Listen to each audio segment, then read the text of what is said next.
Assalamualaikum warahmatullahi wabarakatuh. Alhamdulillah, alhamdulillahilladzi hadana lihadza wa ma kunna linahtadiya laula an hadanallah. Asyhadu an la ilaha illallah wa asyhadu anna Muhammadan abduhu wa rasuluh. Allahumma salli wa sallim wa Untuk barik ala mendapatkan sayyidina video-video ceramah Muhammadin terbaru, wa jangan ala lupa like, alihi wa subscribe, dan sahbihi share. ajma'in. Rabbi syrah li sadri wa yassir li amri wahlul 'uqdatam min lisani yafqahu qawli. Subhanaka la 'ilma lana illa ma 'allamtana innaka antal alimul hakim. Allahumma rzuqna sidqa fi kulli ma naqul wal ikhlasa fi kulli ma na'mal. Allahumma ja'alna minal ladzina yastami'una al-qawla fayattabi'una ahsanah. Alhamdulillah, para alim ulama, para imam, ustaz-ustaz, tengku-tengku, guru-guru kami, para orang tua kami, serta seluruh sidang jamaah salat subuh yang dirahmati Allah Subhanahu wa taala. Alhamdulillah, kita bersyukur kepada Allah atas segala limpahan karunia dan nikmat yang Allah berikan kepada kita. Yang alhamdulillah dengan taufik yang Allah berikan, kita dapat mengawali pagi kita dengan ketaatan kepada Allah Subhanahu wa taala, yaitu menyambut seruan Allah untuk menyembah Allah Subhanahu wa taala. Kita datang dalam gelap-gelap malam, kita datang dalam kenikmatan tidur untuk menyambut seruan Allah, melaksanakan sholat subuh berjamaah. Dan mudah-mudahan apa yang kita lakukan di awal pagi ini membuka pintu-pintu kebaikan bagi kita dunia dan akhirat. Amin ya rabbal alamin. Salawat beriringkan salam senantiasa tercurahkan kepada junjungan kita baginda Nabi besar Muhammad sallallahu alaihi wasallam, para keluarga dan sahabat-sahabatnya yang telah memperjuangkan agama ini, membawa kita menuju keselamatan dunia dan akhirat. Jamaah dirahmati Allah Subhanahu wa taala, alhamdulillah kembali Allah pertemukan kita pada subuh hari ini untuk sama-sama kita belajar, yaitu tentang Al-Qur'anul Karim, yaitu kita belajar bagaimana melafadzkan ayat-ayatnya sesuai dengan kaidah ilmu tajwid yang ma'ruf kita kenal, dan juga kita belajar mentadabburi atau mempelajari tentang kandungan daripada ayat-ayat yang kita baca. Dan jemaah dirahmati Allah Subhanahu wa taala, kita masih di dalam surah Al-Baqarah. Setelah pada sebelumnya ayat 49 dan ayat 50, Allah Subhanahu wa taala menceritakan tentang nikmat-nikmat yang Allah Subhanahu wa taala yang Allah berikan kepada Bani Israel. Daripada rincian ayat, ya Bani Israel adhkuru ni'mati allati an'amtu alaikum. Wahai sekalian Bani Israel, coba ingatlah tentang nikmatku yang telah aku berikan kepada kalian. Jadi nikmat Allah kepada Bani Israel sangatlah banyak. Di antaranya dua yang kita sebutkan pada pertemuan kemarin, dan ini merupakan nikmat yang sangat besar. Wa idh najjaynakum min ali fir'aun yasumunakum su'al 'adzab yudzabbihuna abna'akum wa yastahyuna nisa'akum wa fi dzalikum bala'un mir rabbikum 'adzim. Dan ingatlah ketika kami selamatkan kamu wahai Bani Israel daripada siapa? Daripada Firaun dan pengikut-pengikutnya. Mereka betul-betul menimpakan kepada kamu su'al azab, azab yang amat sangat pedih. Apa azab yang mereka berikan kepada kalian? Kaum Kipti diperbudak, kaum Kipti direndahkan, betul-betul kedudukan mereka sangat hina di tengah-tengah orang-orang Mesir, orang-orang Kipti.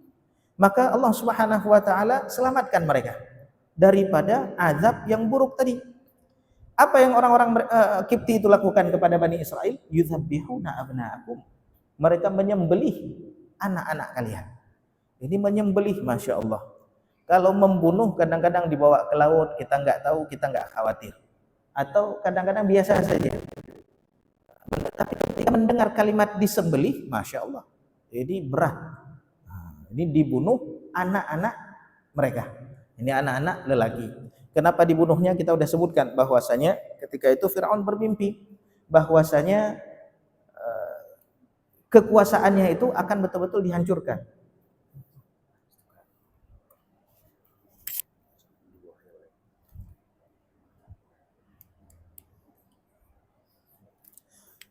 Kekuasaannya itu akan dilengsarkan, dihancurkan oleh anak daripada Bani Israel. Maka untuk menutup kemungkinan tersebut, maka Firaun pun memberikan perintah kepada prajurit-prajuritnya agar membinasakan, membunuh, menyembelih supaya betul-betul mati, menyembelih setiap anak lelaki yang lahir daripada Bani Israel. Masya Allah, ini bertahun-tahun lamanya. Sampai-sampai prajuritnya pun datang kepada Firaun memberitahukan, kita nggak ada lagi pekerja, habis semua pekerja, budak-budak daripada Bani Israel udah tua-tua, ini nggak ada lagi yang kerja. Akhirnya buat peraturan lagi, tahun ini sembelih, tahun depan jangan sembelih, tahun depannya lagi sembelih, tahun depannya nggak sembelih, selang-selang. Maka Nabi Musa lahir ketika tahun penyembelihan dan Nabi Harun lahir ketika itu tidak disembelih. Maka jemaah dirahmati Allah, Allah selamatkan Bani Israel. Kemudian wa fi dzalikum bala'un mir rabbikum 'azim, dan dalam perkara tersebut merupakan ujian yang amat berat daripada Allah Subhanahu wa taala kepada kalian. Allah sendiri yang mengatakan itu ujian betul-betul azim. Nikmat selanjutnya, wa idz faraqna bikumul bahr, ketika kami belah laut untuk kalian. Supaya apa? Kami selamatkan kalian daripada kejaran Firaun yang ingin menghabisi kalian semuanya. Sebutkan 600.000 orang Bani Israel itu lari dikejar oleh 1 juta orang daripada pengikut atau prajurit-prajurit Firaun. Tapi apa yang Allah Subhanahu wa taala lakukan? Fa anjaynakum wa aghraqna ala fir'aun wa antum tanzurun.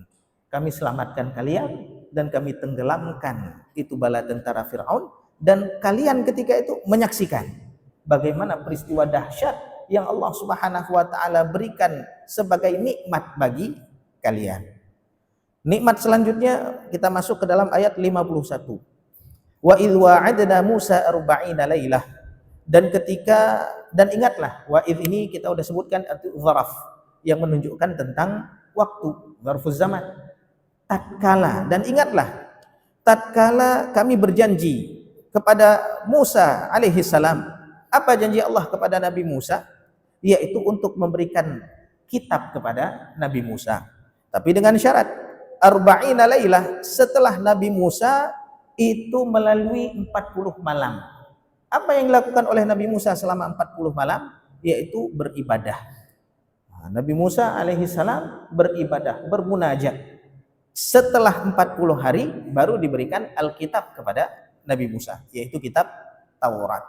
Dan sebenarnya ini bukan 40 hari, tapi awalnya adalah 30 hari. Sebagaimana disebutkan di dalam ayat yang lain. Jadi Nabi Musa alaihi salam dipanggil oleh Allah Subhanahu wa taala untuk diberikan Alkitab kepada Nabi Musa alaihi salam. Dan untuk diberikan Alkitab, diberikan wahyu, itu bukan perkara kecil, bukan perkara ringan. Itu harus betul-betul siap dari segi mental dan rohani.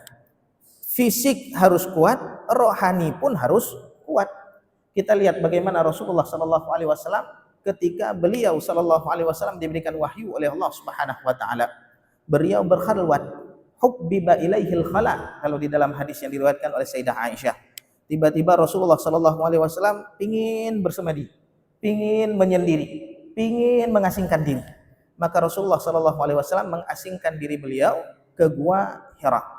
Beliau berfikir, beliau bertahanus, beliau bertadabbur itu di gua Hira. Sampai ketika sudah waktunya bagi Nabi Muhammad sallallahu alaihi wasallam untuk mendapatkan wahyu, maka diutuslah oleh Allah Jibril alaihi salam untuk memberikan wahyu kepada beliau. Sedangkan Nabi Musa alaihi salam, Allah Subhanahu wa taala perintahkan agar beliau berkhalwat juga, agar beliau itu datang ke tempat yang telah Allah Subhanahu wa taala tuntun beliau, yaitu di Bukit Tur di Sinai. Jadi kalau sekarang di daerah Mesir. Maka Nabi Musa Allah perintahkan untuk ke Bukit Tur Sinai tersebut, agar setelah berkhalwat tersebut Allah janjikan agar diberikan tuntunan, yaitu Alkitab. Dan ini merupakan nikmat. Ketika kita hidup diberikan tuntunan dalam kehidupan, betul-betul kita enggak tersesat dalam kehidupan, ini merupakan nikmat. Kalau kita hidup enggak ada tuntunan, tidak ada guide, Masya Allah, berat. Kita pergi satu daerah tersebut enggak pernah kita lalui sebelumnya misalnya. Maka apa yang terjadi? Kebingungan kita. Kebingungan. Jangankan kalau enggak pernah naik pesawat, enggak pernah ke tempat tujuan, enggak bisa bahasa tersebut, itu kebingungan kita. Sampai di bandara ini harus ngapain? Belum tentu ada orang yang mau menolong kita, sedangkan kita ketika itu sendiri. Ini berat. Maka jemaah dirahmati Allah, diberikan tuntunan, ini yang baik, ini yang tidak baik. Ini yang mesti kamu jalankan, ini yang kamu tinggalkan. Maka itu merupakan kebaikan, nikmat besar yang Allah Subhanahu wa taala berikan. Maka di sini jemaah dirahmati Allah Subhanahu wa taala, Allah Subhanahu wa taala menjanjikan kepada Nabi Musa. Wa idh wa'adna Musa 40 lailah. Ketika kami memberikan janji kepada Musa 40 malam. Kenapa disebutkan malam di sini? Kenapa tidak siang? Ataupun kenapa tidak disebutkan hari? Kenapa enggak disebutkan arba'ina yauman? Kenapa dia ambil kata-kata lailan? Karena sesungguhnya ketika malam hari itu pikiran dan hati lebih khusyuk. Dalam ayat lain, inna nasyi'atal laili hiya asyaddu wata'a wa aqwamu qila. Rasulullah diperintahkan oleh Allah untuk bangun malam, setengah malam atau lebih banyak, atau kurangin sedikit. Tujuannya yaitu apa? Untuk bermunajat, untuk betul-betul memiliki hubungan yang erat dengan Allah Subhanahu wa taala ketika malam hari. Ada irtibat rohani, ada hubungan ruh itu dengan Allah Subhanahu wa taala. Kita ini perlu dicas sebagaimana sering kita sebutkan. Kita banyak berjumpa orang, banyak bermuamalah dengan orang-orang, maka untuk berjumpa dengan orang-orang tersebut kita perlu persiapan. Bukan persiapan mental, tapi persiapan jiwa pun kita perlu. Rohani kita pun harus terisi, harus tercas.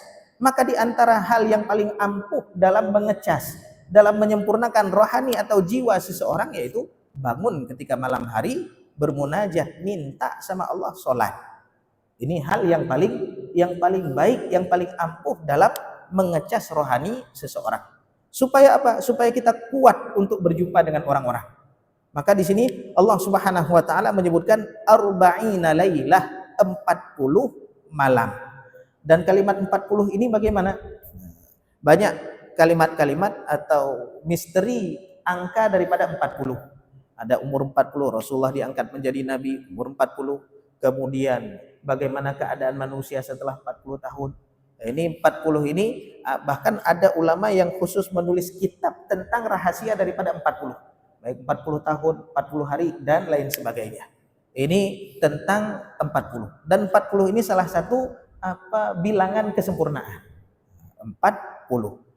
Tapi kalau meyakini 40 ini sesuatu yang bisa memberikan manfaat atau mudaratnya, hati-hati.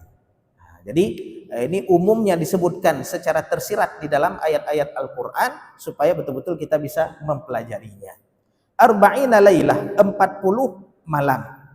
Ketika Nabi Musa telah menyempurnakan 40 malam, 30 hari kemudian ditambah oleh Allah 10 hari sebagaimana disebutkan di dalam ayat lain, Allah Subhanahu wa taala berikan kepada Nabi Musa Alkitab. Allah berikan kepada Nabi Musa ini tuntunan, yang dengan tuntunan tersebut berisikan segala tuntunan agar bisa selamat bukan hanya di dunia tapi juga di akhirat. Wa idh wa'adna Musa 40 lailatan tsumma takhaltumul ijla. Tapi apa yang dilakukan ketika itu oleh pengikutnya Nabi Musa? Nabi Musa ketika pergi ke Bukit Tursina untuk menunaikan perintah Allah Subhanahu wa taala, kaumnya dititipkan kepada saudaranya yaitu Nabiullah Harun alaihi salam. Dititipkan kepada Nabiullah Harun. Memang tipikal Nabi Musa dengan Nabi Harun berbeda. Nabi Musa tegas, keras. Nabi Harun agak lembut. Maka Nabi Harun mengajak kaumnya agar betul-betul mau sebagaimana apa yang diamanahkan oleh Nabi Musa kepada beliau. Tapi yang namanya Bani Israel ini, Masya Allah, itu betul-betul susah diatur. Sangat susah. Ketika itu baru saja diselamatkan oleh Allah daripada kejaran Fir'aun. Mereka menyaksikan bagaimana Allah selamatkan. Lautan dibelah, ditenggelamkan Fir'aun, mereka lewat daripada lautan tersebut, baru saja melihat perkara tersebut. Setelah itu Allah perintahkan Nabi Musa untuk khalwat 40 hari, untuk diberikan kitab kepada Nabi Musa, ditinggal umatnya tersebut kepada Nabiullah Harun alaihi salam. Apa yang terjadi? Rupanya ditinggal sebentar, bukan malah bertaubat kepada Allah, bersyukur kepada Allah atas nikmat yang Allah berikan kepada mereka, tapi malah kufur kepada Allah. Tsumma takhadtumul ijla. Mereka menjadikan anak sapi itu sebagai Tuhan mereka. Anak sapi dijadikan sebagai Tuhan. Maka ini yang melakukannya siapa? Dalam ayat lain, Samiri namanya. Ini ketika melihat, ini enggak sembarangan. Kenapa dipilih anak sapi? Gara-gara melihat yang lain. Oh, mereka punya Tuhan. Kita kok Tuhan kita enggak nampak. Maka kita ingin juga ada Tuhan yang bisa, yang berwujud, yang Tuhan tersebut bisa kita sembah. Akhirnya lihat sana, lihat sini, dibuatlah yang namanya Tuhan, yaitu anak sapi, dibuat dari emas. Kalau di dalam tafsir Imam Baghawi disebutkan emasnya dari mana? Rupanya orang Bani Israel ini ketika diperbudak oleh Fir'aun di istananya itu mencuri emas. Habis emas dicuri, dibuatlah sapi, disembahlah sapi tersebut. Apa kata para ulama? Sesuatu yang haram itu betul-betul mudah menjerumuskan seseorang kepada yang haram. Maka segala sesuatu yang haram yang melekat pada kita itu betul-betul membawa kita kepada yang haram. Maka hati-hati, baginda Rasulullah pernah menyebutkan kullu lahmin nabatat min haram, setiap daging yang tumbuh daripada perkara yang haram, maka tempat yang paling layak adalah neraka. Maknanya apa? Bukan setelah meninggal tiba-tiba langsung masuk neraka. Oh, ini ada daging nih, daging ini daripada yang haram, langsung masuk neraka. Bukan seperti itu. Maknanya bagaimana? Yaitu setiap yang tumbuh daripada yang haram akan mudah melakukan hal-hal yang dilarang sehingga layaklah bagi orang tersebut untuk dimasukkan ke dalam neraka. Jadi kalau sudah semuanya betul-betul dari yang haram yang ada di dalam diri kita, untuk melakukan ketaatan sangat susah. Sangat susah. Anak kita kasih dari yang haram misalnya, itu untuk taat kepada orang tua berat. Istri dikasih daripada yang haram, bawa pulang mobil, senang keluarga. Tapi rupanya betul-betul susah untuk mengerjakan ketaatan kepada Allah Subhanahu wa taala. Ini perut, apa yang harus dijaga? Ada 7 anggota tubuh yang memang perlu betul-betul dijaga. Karena 7 ini merupakan pintu-pintu daripada keburukan. Ada mata, ada telinga, ada lisan, ada perut, ada tangan, ada kaki, dan ada kemaluan. Ini 7 anggota ini jaga baik-baik. Imam Ghazali dalam Bidayatul Hidayah mengkhususkan 7 anggota ini agar perlu betul-betul harus dijaga. Dan di antara 7 anggota ini yang paling berat pengaruhnya kepada anggota-anggota yang lain di antaranya yaitu apa? Lisan, perut, dan kemaluan. Lisan, perut, dan kemaluan. Kalau lisan semua orang dah tahu bagaimana dampaknya lisan ini, Masya Allah. Kemudian kemaluan juga Rasulullah bersabda, man yatman li ma baina lihyaihi wa ma baina fakhidai atman lahul jannah. Barang siapa yang bisa berikan jaminan kepada saya apa yang ada di dalam mulutnya dan apa yang ada di selangkangannya, 2 pahanya, maka saya akan jamin dia untuk masuk surga. Perut juga sama. Rupanya yang memudahkan perkara yang lain dalam bermaksiat kepada Allah yaitu sesuatu yang haram. Yang haram kita dilarang, yang syubhat dilarang. Yang halal saja, perkara yang halal yang boleh dimakan, itu pun ada kadarnya. Ada kadarnya. Enggak boleh terlalu banyak memakan sesuatu yang halal. Banyak dampak negatif yang ditimbulkan. Ma mala abnu adam wi'an syarran min batnihi, kata Rasulullah. Tidak ada wadah ketika wadah tersebut penuh lebih jelek daripada perut ketika penuh.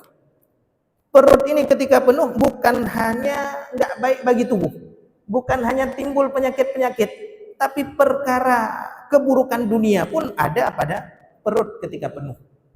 Ketika perut penuh syahwat naik. Ketika perut penuh hafalan susah.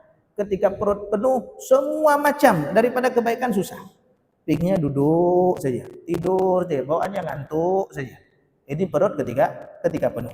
Apa Rasulullah pernah kenyang? Kenyangnya Rasulullah kalau memang betul-betul perlu kenyang dicontohkan oleh baginda Rasulullah. Bagaimana? Sepertiga untuk udara atau nafas, sepertiga untuk air, sepertiga untuk makanan. Itu paling kenyang. Tapi kita, Masya Allah, paling kenyang nggak bisa bangun lagi.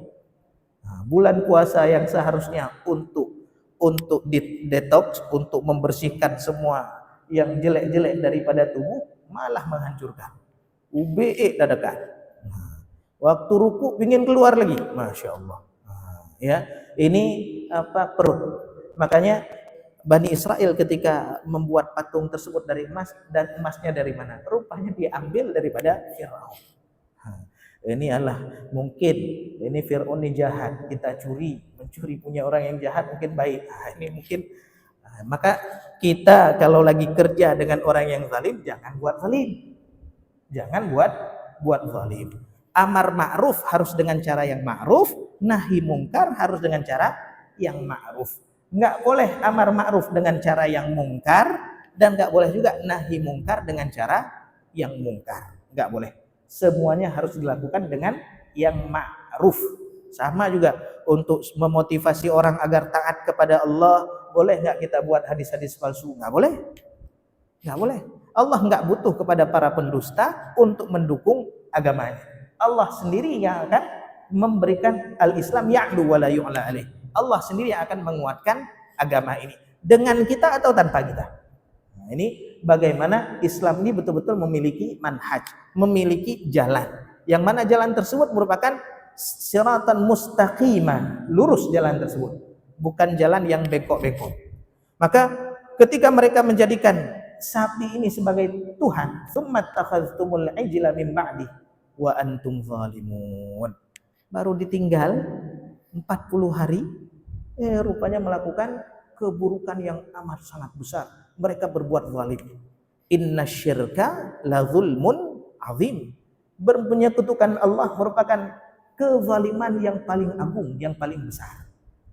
Maka yang mereka lakukan ini bukan perkara kecil, bukan perkara remeh, bukan perkara rendah, tapi yang mereka lakukan adalah puncak daripada keburukan-keburukan, yaitu menyekutukan Allah Subhanahu wa taala. Wa antum zalimun, karena menyekutukan Allah adalah perkara zalim. Ini baru saja loh setelah diselamatkan oleh Allah. Baru setelah diselamatkan oleh Allah. Kita enggak pernah bagaimana laut terbelah. Mungkin ketika dibelah laut kita saksikan, kita taubat terus, enggak berani macam-macam. Tapi mereka baru selamat, rupanya melakukan keburukan. Selanjutnya Allah Subhanahu wa taala memberitahukan juga kepada mereka nikmat yang Allah berikan kepada Bani Israel. Tsumma afauna 'ankum min ba'di dzalika la'allakum tashkurun. Kemudian kami maafkan kalian. Kami maafkan mereka. Min ba'di dzalik, setelah mereka melakukan keburukan tersebut. La'allakum tashkurun, semoga agar kalian betul-betul bersyukur kepada Allah Subhanahu wa taala. Bagaimana mereka ini dimaafkan oleh Allah Subhanahu wa taala?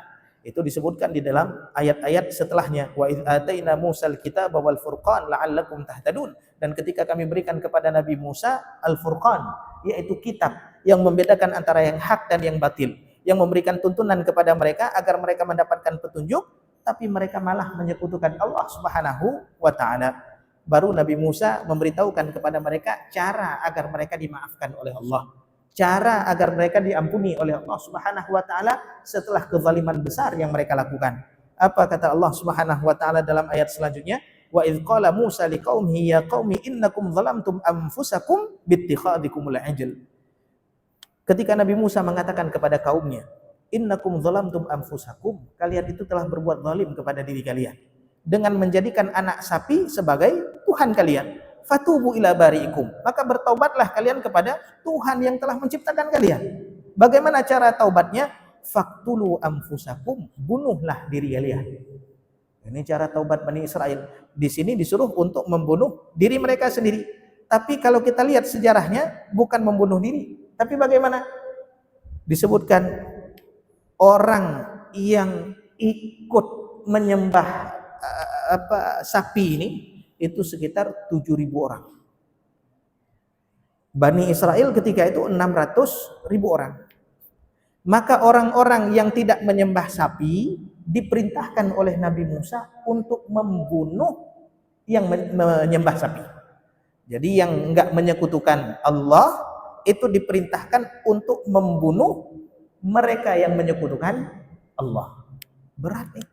Apalagi di sini disebutkan faqtulu anfusakum, bunuhlah diri kalian. Mereka ini betul-betul sama, mereka satu keturunan, punya hubungan darah. Coba bayangkan saudara disuruh untuk membunuh saudara sebagai cara taubat kepada Allah. Berat. Maka ketika itu apa yang terjadi? Mereka ikut apa yang disampaikan oleh Nabi Musa. Ketika duduk orang yang menyembah sapi, orang yang enggak menyembah itu dengan pedangnya itu membunuh mereka, itu disaksikan oleh orang-orang. Itu saudara semuanya, satu keturunan Bani Israel. Maka ketika dibunuh, Masya Allah, Nabi Musa pun berat ketika itu. Itu cara taubat Bani Israel. Maka Allah Subhanahu wa ta'ala terima taubat mereka. Bagaimana Allah terima taubat mereka? Setelah Nabi Musa bermunajat kepada Allah, ya Allah, kalau memang engkau binasakan mereka, maka binasakan juga saya bersama mereka. Nah, Nabi Musa betul-betul itu kepada kaumnya betul-betul sayang. Kalau engkau binasakan mereka, ya Allah binasakan juga saya, ikut juga lah sama mereka. Ketika munajat Nabi Musa tersebut diterima oleh Allah Subhanahu wa taala, Allah terima taubatnya, yaitu bagaimana yang meninggal dianggap syahid, yang membunuh juga enggak ada beban bagi mereka. Dan yang belum terbunuh pun diterima taubatnya oleh Allah Subhanahu wa taala. Ini taubatnya Nabi Musa. Ini taubat paling berat dalam sejarah, yaitu bunuh diri. Coba bayangkan kalau kita disuruh taubatnya dengan bunuh diri, gimana caranya? Nggak sanggup, habis kehidupan kita. Nah, ini taubat yang betul-betul berat yang pernah tercatat di dalam sejarah. Faqtulu anfusakum dzalikum khairul lakum inda bariikum. Itu lebih baik bagi kalian menurut Tuhan kalian, di sisi Tuhan kalian. Fataba alaikum, Allah terima taubat kalian, innahu huwat tawwabur rahim. Sesungguhnya Allah Subhanahu wa taala Maha penerima taubat dan Maha penyayang. Maka jemaah dirahmati Allah, beruntung, bersyukur kita jadi umatnya Nabi Muhammad sallallahu alaihi wasallam. Udah maksiat masih ditunda. Kalau umat terdahulu habis maksiat langsung diketahui oleh orang-orang maksiat yang dikerjakannya. Malam maksiat, pagi udah tertulis depan pintu rumah. Si fulan ini tadi malam ini maksiatnya tertulis. Kita ditutup oleh Allah Subhanahu wa taala. Supaya kita apa? Supaya mau kembali kepada Allah Subhanahu wa taala, mau bertaubat kepada Allah Subhanahu wa taala. Baik, jemaah rahmati Allah, ini secara singkat kita ambil tajwidnya.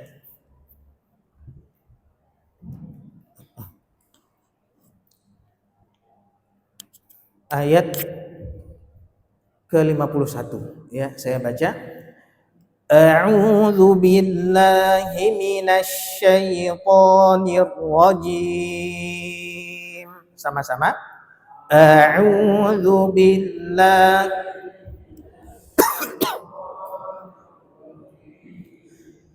Bismillahirrahmanirrahim.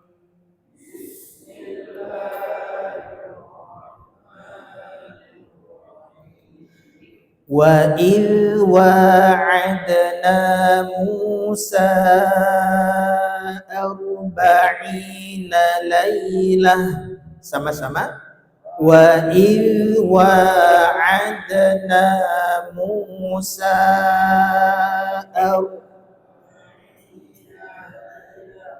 Ini perhatikan pertama huruf zal. Wa idh wa, jangan diputus, jangan wa idh wa'adna, tapi mengalir terus suaranya. Itu huruf zal yang merupakan huruf rokhawah. Kemudian yang kedua dalam qalqalah huruf dal. Jadi dibaca bagaimana? Wa'adna, wa'adna. Jangan dibaca wa'adna, wa'ad, enggak, tapi wa'ad. Nah, itu memantulnya alami, ya. Itu huruf dal ketika kita qalqalahkan, ya. Kemudian selanjutnya musa'ar. Ini dibaca panjang. Panjangnya berapa harakat? 4 atau 5 harakat. Kemudian selanjutnya huruf ra. Huruf ra ketika dia sukun, tebal tipisnya melihat salah satunya yaitu harakat huruf sebelumnya. Huruf ra sukun, sebelumnya berharakat fathah, maka dibaca tebal. Enggak dibaca arba'ina, tapi arba'ina, tebal. Tapi dengan syarat jangan diputus, jangan ada seperti saktah, jangan dibaca arba'ina lailah, tapi arba'ina lailah. Ini menyambung terus ya. Sekali lagi, wa il wa'adna Musa arba'ina lailah. Sama-sama. Wa il wa'adna Musa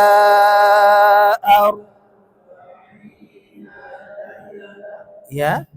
Tsumma takhadtumul ijla min ba'di. Sama-sama. Tsumma takhadtumul ijla min ba'di. Perhatikan. Tsumma takhadtumu takhal. Jangan dibaca takhaltumu, kha enggak, kho dibaca. Tanya tipis, jangan dibaca tokhod, summat tokhod. Nah itu salah. Summat takhaltumul. Ya, sekali lagi. Summat takhaltumul ijla min ba'di. Sama-sama. Tsummat.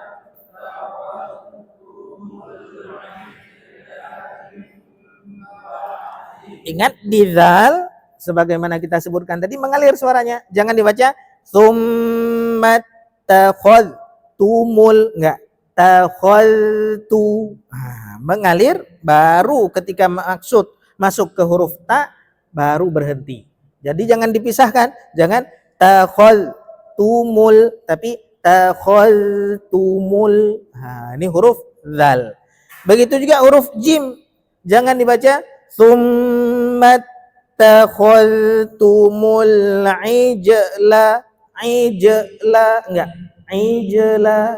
Nah, ini huruf jim qalqalah ya. Summat takhaltumul ijla min ba'di. Sama-sama. Tsummat.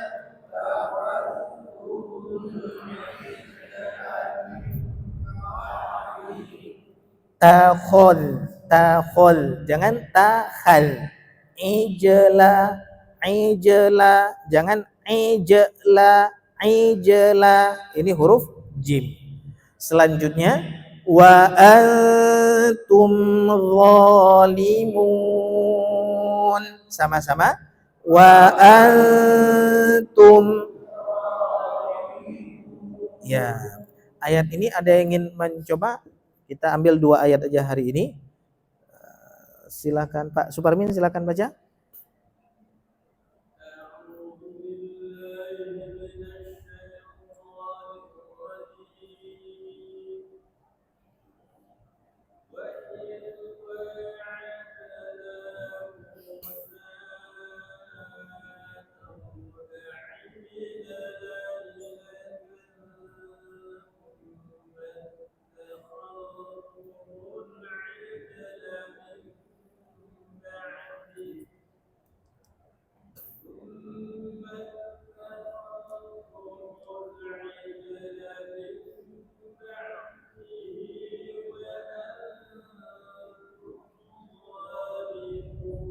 Masya Allah. Ya, betul. Selanjutnya.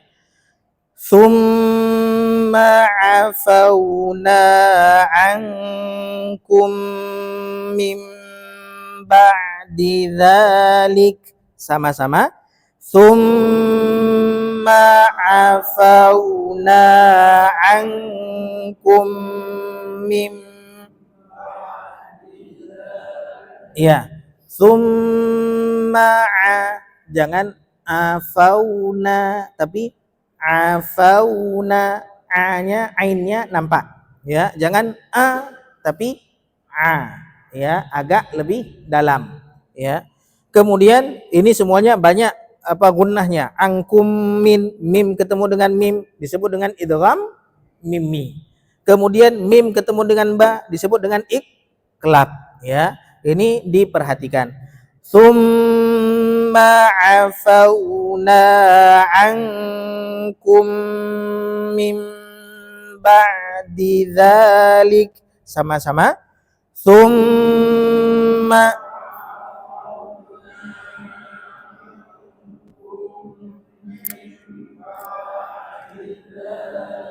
huruf ain, ini ain juga, kemudian di sini ain, ini juga nanti ada ain, itu semuanya harus sama.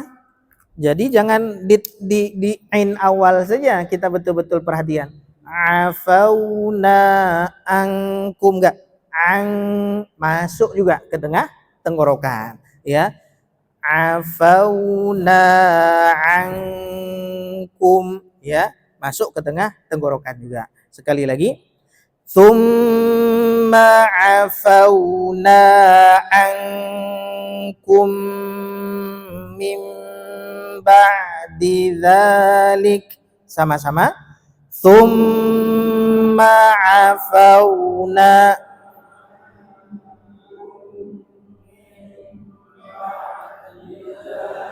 Ya. La'allakum tashkurun.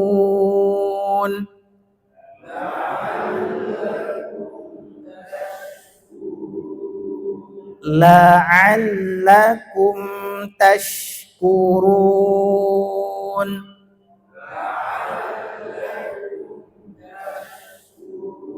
Ya, ini kita ambil 2 ayat.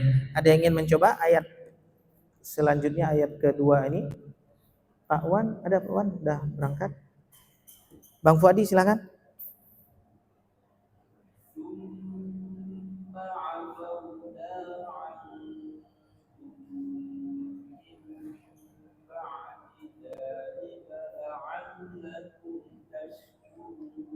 Ya, ini 2 ayat daripada surah Al-Baqarah 51, 52. Dan jemaah dirahmati Allah Subhanahu wa taala, cerita Bani Israil ini banyak betul pelajaran yang bisa kita ambil. Sangat banyak. Sangat banyak. Karena termasuk umat yang paling banyak diberikan nikmat oleh Allah Subhanahu wa taala. Tapi membalas nikmat bukan dengan taat, membalas nikmat dengan maksiat, membalas nikmat dengan kedurhakaan. Nah, ini nggak layak. Kalau ada istilah air susu dibalas dengan air tuba, ini lebih lagi. Nah, kalau air susu orang tua dengan kita hubungannya hubungan darah. Ini Tuhan dengan kita itu lebih besar lagi hubungannya. Maka semua nikmat yang Allah berikan kepada kita itu patutnya kita syukuri, patutnya kita gunakan bukan untuk bermaksiat kepada yang memberikan nikmat, tapi untuk taat dan patuh kepada Allah Subhanahu wa taala. Maka jemaah dirahmati Allah, jaga baik nikmat-nikmat tersebut, jangan sampai nikmat itu diambil. Apa kata para ulama? Idza kunta fi ni'matin far'aha. Kalau kalian sedang dalam kenikmatan, maka jagalah kenikmatan tersebut. Fa innal ma'asi tuzilun ni'am. Karena sesungguhnya maksiat itu betul-betul menghancurkan nikmat. Punya istri nikmat, ketika lihat istri orang nggak nikmat lagi istri. Punya harta nikmat, tapi kalau udah lihat-lihat harta orang nggak nikmat lagi harta sendiri. Semua yang Allah berikan merupakan kenikmatan. Makanya supaya kita ini betul-betul bisa bersyukur, apa kata Rasulullah sallallahu alaihi wasallam? Unzuru ila man huwa asfala minkum wala tanzuru ila man huwa fawqakum. Lihatlah kepada orang-orang dalam perkara dunia, dalam perkara kenikmatan, kepada orang-orang yang di bawah kalian. Jangan lihat kepada yang di atas kalian. Kenapa? Fahuwa ajdaru alla tazdaru ni'matallahi alaikum. Karena perkara tersebut membuat kalian betul-betul bisa bersyukur dan tidak angkuh, tidak sombong. Jadi coba kita lihat, jangan lihat ke atas dengan perkara nikmat. Susah hidup, nggak bisa menikmati apa yang ada. Kita punya sepeda, hidup di kampung punya sepeda nikmat betul. Tapi ketika mobil lewat, mulai kita lihat-lihat mobil, susah. Kita awalnya damai-damai saja, tenang-tenang saja. Rupanya udah ada orang lain. Aduh, diri sendiri nggak bisa damai, nggak bisa aman. Nah, inilah keburukan daripada diri kita. Maka jangan daripada perkara nikmat lihat ke yang atas, jangan. lihat ke yang bawah. Tapi dalam perkara taat, lihat ke yang atas. Kita baru sholat subuh jamaah, kayaknya saya paling soleh. Padahal orang lain 5 waktu jamaah, kita baru subuh tok jamaah, yang lain di pasar. Nah, kita bilang, oh kayaknya saya paling taat. Nah, ini enggak. Kalau dalam perkara akhirat, lihatnya kemana? Lihat ke atas, lihat kepada orang yang lebih. Jangan lihat ke yang bawah. Makanya nanti kalau kita melakukan apa yang disampaikan oleh Rasulullah, enggak ada kita bilang, kenapa saya ya Allah? Kenapa saya? Saya kan udah ini, saya kan udah ini. Kamu udah itu, orang lain lebih daripada itu sudah melakukan. Nah, ini makanya Allah juga peringatkan Rasulullah, wala tamnun tastakthir. Jangan merasa kamu sudah melakukan banyak daripada kebaikan-kebaikan. Jadi masalah baik itu jangan melihat ke bawah tapi melihat ke atas.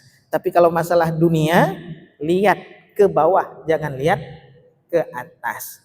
Nah, ada pepatah orang Aceh, kita biasanya masih untung. Walaupun kita rugi, untung. Kenapa? Kita lihatnya ke bawah. Udah kecelakaan, hancur mobil, untung. Alhamdulillah masih selamat. Nah, itu karena kita lihat ke bawah. Ada orang kecelakaan, habis semuanya. Kita masih untung. Padahal rugi juga. Nah, itu perlu dijaga. Jangan lihat ke atas daripada perkara dunia. Ini saja, mudah-mudahan bermanfaat. Subhanakallahumma wa bihamdika asyhadu an la ilaha illa anta astaghfiruka wa atubu ilaik. Alafu minkum. Wassalamualaikum warahmatullahi wabarakatuh.